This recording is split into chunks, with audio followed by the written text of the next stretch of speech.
Bienvenue dans la suite du cours sur le machine learning. Et dans cette vidéo, nous allons faire la régression linéaire. Donc en anglais, c'est linear regression.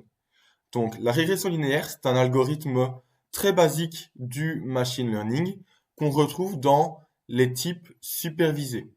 Donc supervisé, c'est quoi? Ça veut dire qu'on connaît les inputs en entrée, c'est logique, ainsi que les labels pour l'entraînement, donc pour construire notre modèle.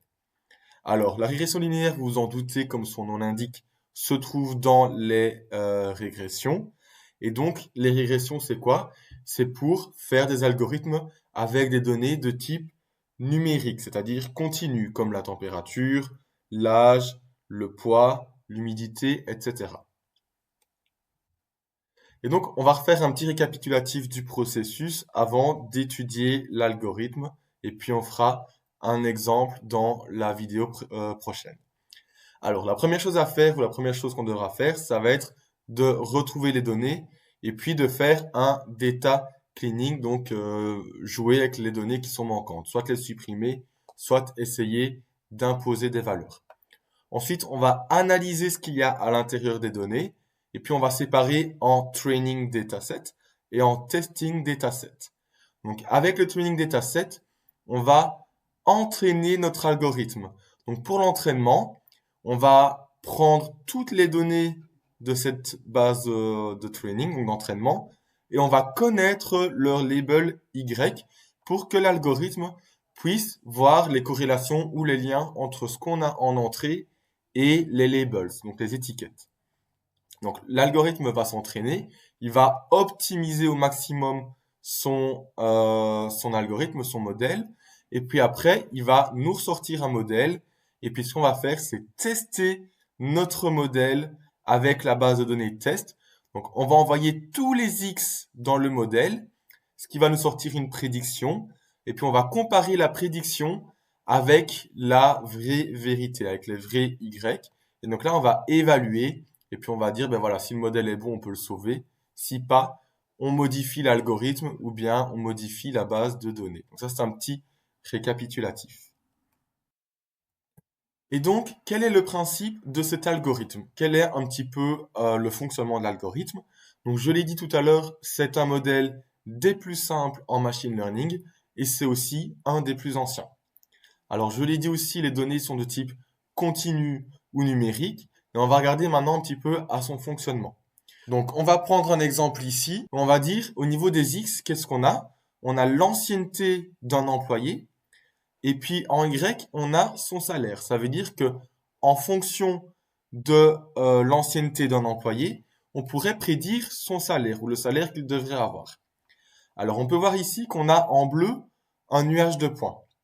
Donc ce nuage de points, il représente des cas concrets. Donc on peut dire que celui-là, il a, on va dire, 10 ans d'ancienneté, il va avoir un salaire de 60 000 euros par exemple. Donc tout ça, tout ce qui est en bleu, ce sont des vraies valeurs. Cela correspond en fait à vos données de votre training dataset. Et le but de l'algorithme, ça va être de trouver une droite qui passe par un maximum de points, ou en tout cas qui suit la tendance de ce nuage de points. Donc on peut voir ici qu'il a une tendance qui va plutôt vers le haut, donc la droite devrait également aller vers le haut. Alors l'algorithme va devoir détecter une dépendance entre les variables pour pouvoir faire des prédictions. Et bien entendu, on va devoir optimiser cette droite pour que elle suive du mieux possible le nuage de points. Alors, on va parler d'une seule variable, donc monovariable, si on a ici qu'un seul x en entrée. Donc là, c'est le cas ici où, comme je disais tout à l'heure, par rapport à l'ancienneté, on peut déterminer le salaire. Ben là, en entrée, on n'a qu'un seul x, c'est l'ancienneté. Maintenant, il est possible d'avoir plus de variables en entrée.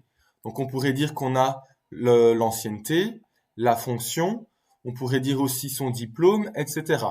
Et donc quand on est en monovariable, on va avoir une fonction de type θ0 plus θ1x. Et donc en fait, c'est simplement l'équation d'une droite, y est égal à b plus a fois x. Peut-être que vous êtes plus à l'aise avec ce type de fonction. Maintenant, c'est exactement la même chose. H de θ qui est égal à θ0 plus θ1x. Le θ1, ça va être la pente. Le θ0, ça va être l'intercept ici au niveau de l'axe des Y. Si on a plusieurs variables, on aura quoi? On aura h de θ qui vaut θ0 plus θ1 x1 pour la première variable, plus θ2 x2 pour la deuxième variable, plus θ3 x3 pour la troisième variable, etc.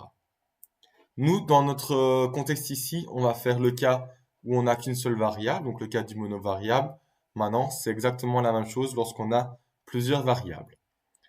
Alors, on va regarder ici au niveau de l'entraînement. Donc, qu'est-ce qui se passe? On va prendre ce cas-ci pour lequel on a plusieurs points, donc ce sont les points bleus. Et donc, lors de l'entraînement, qu'est-ce que l'algorithme va faire? Il va trouver ici les paramètres de la droite. Quels sont les paramètres de la droite? Ça sera simplement θ0 et θ1. Dès qu'on a ces deux paramètres, on peut retrouver pour n'importe quelle valeur de x un y. Donc, on va redire ici que on a cette droite-ci. On va dire qu'on a un θ0 de, on va dire moins 1,5. Bon, j'exagère un peu, mais on va dire moins 1,5. On va dire une pente de 1. Mais si on choisit ici un x qui vaut 1, hop, ça va nous prédire cette valeur-là. Donc, peu importe la valeur de x, dès qu'on a les deux paramètres, on va trouver d'office une prédiction. Et donc, on va devoir ici mesurer une erreur.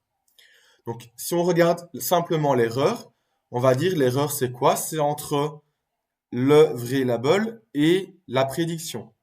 Donc là, on aura une erreur de plus ou moins 1. Ici, une erreur de plus ou moins 0,75. Ici, une erreur de 1, une erreur de 1, une erreur de 0,75, etc. Ensuite, on fait la somme de toutes les erreurs. Et puis, l'objectif, c'est d'avoir l'erreur la plus faible possible. En régression linéaire, on va utiliser cette fonction-ci, qui est la somme des carrés des résidus, et qui porte comme nom la fonction coût, donc la cost function en anglais. Donc c'est le nom de la fonction qu'on retrouve le plus, cost function. Et donc qu'est-ce qu'elle veut dire cette fonction-là? On va faire en fait, on va regarder ici à chaque fois la différence entre le point et la prédiction sur la droite. On va mettre au carré. Pourquoi est-ce qu'on met au carré? Simplement pour mettre les valeurs négatives en positif. Ensuite, on va faire l'addition de toutes les différences ou toutes les distances là qui sont au carré et on divise par 2m. Alors le 2, c'est simplement un chiffre qui a été ajouté pour dire que lorsqu'on dérive cette fonction-là, le 2 va se simplifier avec le carré là au-dessus. Donc c'est simplement un ajout pour simplifier mathématiquement. Et le m, c'est quoi? C'est le nombre de points qu'il y a ici. Alors, on va faire l'exemple ici. Et donc, notre fonction coût qu'on va noter j, qu'est-ce qu'elle vaut? Elle vaut 1 sur 2m. Donc, m, c'est le nombre de points. Donc, 1, 2, 3, 4, 5, 6, 7, 8, 9, 10, 11. Donc, on va avoir 1 sur 2 fois 11. Fois, et là, on va faire la somme de la prédiction moins le vrai label au carré. Donc on va regarder pour le premier, on va avoir quoi? On va avoir 0,5, donc 0,5 au carré, plus, là on va avoir 0 au carré, là on a 0,75 au carré, ici on va dire qu'on a 1, donc plus 1 au carré, ici 0 au carré, on va pas le mettre, 0,75 au carré, 0, 0. Ici, on a 1, donc plus 1 au carré. Là, on a encore 1 au carré. Et là, on a 0. Ce qui fait qu'on va obtenir une erreur de approximativement 0,2. Donc ça, c'est la valeur de notre coût. Donc ça, c'est notre coût. Lorsque on a cette droite-là ici. Donc pour ces θ0 et θ1 là. Et donc, comment ça va se passer? L'algorithme, il va regarder plusieurs valeurs de θ0 et plusieurs valeurs de θ1 et il va devoir choisir la meilleure. Alors, comment est-ce qu'il va faire pour choisir la meilleure? On va regarder ici à l'optimisation. Donc ici, on a le graphique du coût pour différentes valeurs de θ. Donc là, on va dire qu'on n'a pas de θ0 et on a juste h de θ qui est égal à θ1x. Et donc, on va faire varier la valeur de θ. Et pour chaque valeur de θ, on va calculer un coût. Ce qui fait qu'on va obtenir la courbe noire. Donc, on fait varier la valeur de θ. Et pour chaque valeur de θ, on trouve un coût différent.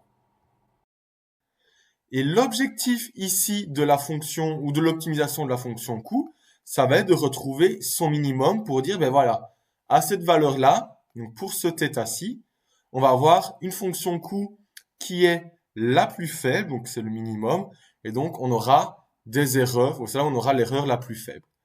Alors comment est-ce qu'on va faire une fois qu'on a tracé notre fonction coût pour trouver le minimum? On va utiliser le gradient descent. Alors qu'est-ce que le gradient descent? C'est en fait cette fonction-ci. Alors comment ça fonctionne? On va choisir tout d'abord un θ aléatoirement. Donc c'est le θ initial qu'on choisit aléatoirement. Et comment est-ce qu'on va faire? On va à chaque fois l'actualiser. Donc comment est-ce qu'on peut actualiser ici? Donc on va l'actualiser en regardant la pente au niveau de ce point.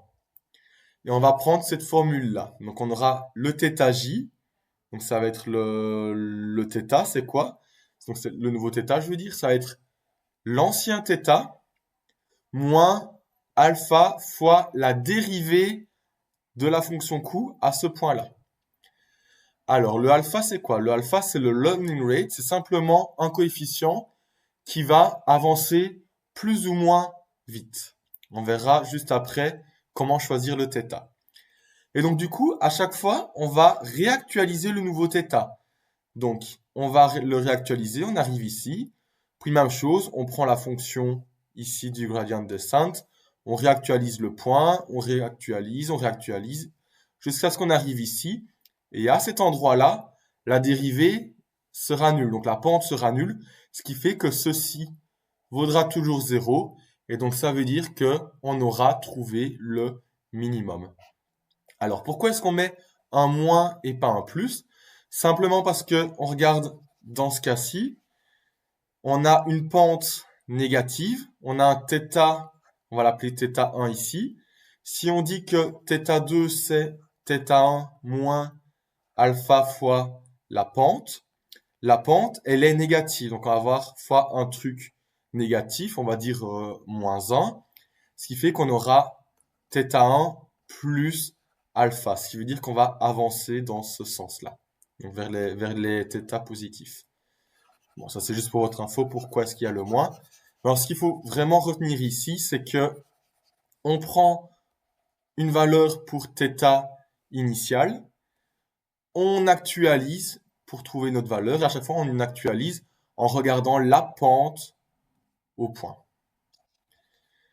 Et donc, comment est-ce qu'on va pouvoir choisir le alpha? Alors, il n'y a pas vraiment de logique. Donc, le alpha, c'est le learning rate. Donc, c'est un petit peu la manière dont on va avancer, si on va avancer rapidement ou pas rapidement.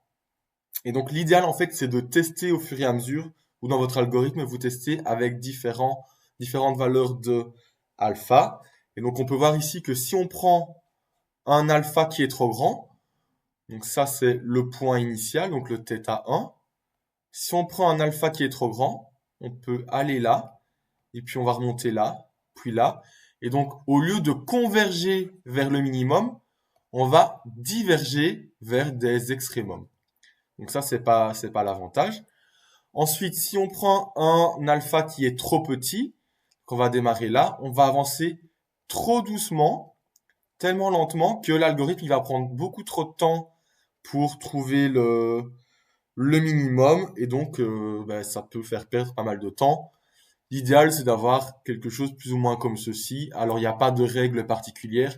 Le mieux, c'est de tester avec différentes valeurs. Donc ça, c'est pour la phase de l'entraînement. Donc, on va retenir pour l'entraînement que on doit trouver une droite qui va passer par les points, qui va suivre la tendance des points, pour laquelle on doit minimiser la fonction coût. Et donc, on va minimiser la fonction coût avec la méthode du gradient descent. Donc ça, c'est bien la partie entraînement. On va maintenant regarder à la partie test. Et donc, on va utiliser des métriques d'évaluation. Alors, pour le test, on ne prend plus le training dataset, on va prendre le testing dataset, donc la base de données qu'on prend pour le test. Donc, souvenez-vous, au début, on doit séparer la base de données en train et test. Le train pour l'entraînement, le test pour évaluer si l'algorithme est efficace ou non. Et donc, on va voir ici différents métriques d'évaluation. Le premier, c'est la moyenne absolue, ou l'erreur de la moyenne absolue. Donc, le mean absolute error, c'est quoi? On va prendre ici, pour tous les points, l'absolu entre la valeur, donc le true label, et la valeur prédite. On fait la somme pour tous, et puis on divise par n le nombre de points qu'il y a.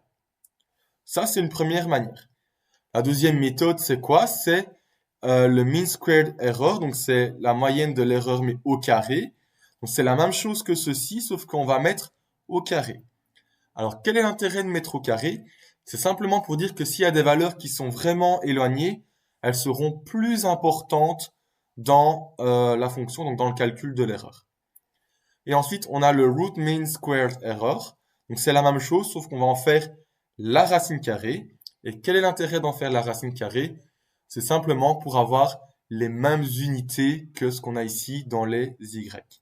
Parce que là, si on a ici des euros, on va dire qu'on a des euros moins des euros, ça fait des euros. Au carré, ça fait des euros au carré. Et si on fait en racine carrée, on aura bien des euros. Donc c'est juste pour être dans la même unité que le Y ici. Et enfin, on a la méthode du R carré. Donc le R carré, c'est quoi? C'est 1 moins la somme des carrés des résidus, donc c'est ce qu'on a vu tout à l'heure, moins la variance. Donc la variance, c'est quoi? C'est comme si on avait la moyenne ici, donc une droite, c'est une droite qui est constante, hein, donc la moyenne de tous les points, et on appliquait exactement la même formule qu'ici. Donc cette formule-là, c'est quoi? C'est par rapport à la droite qu'on a trouvée. Cette formule-là, ce sera par rapport à la droite qui sera constante. Et donc, on va faire 1 moins la somme des carrés des résidus par rapport à la droite qu'on a trouvée sur, on appelle ça la variance en statistique. Et le but, c'est d'avoir quelque chose le plus proche de 1. Donc voilà, c'est tout pour cette vidéo. Dans la prochaine vidéo, on va faire un exemple pour lequel on va prédire le salaire d'un employé à partir de son ancienneté dans l'entreprise.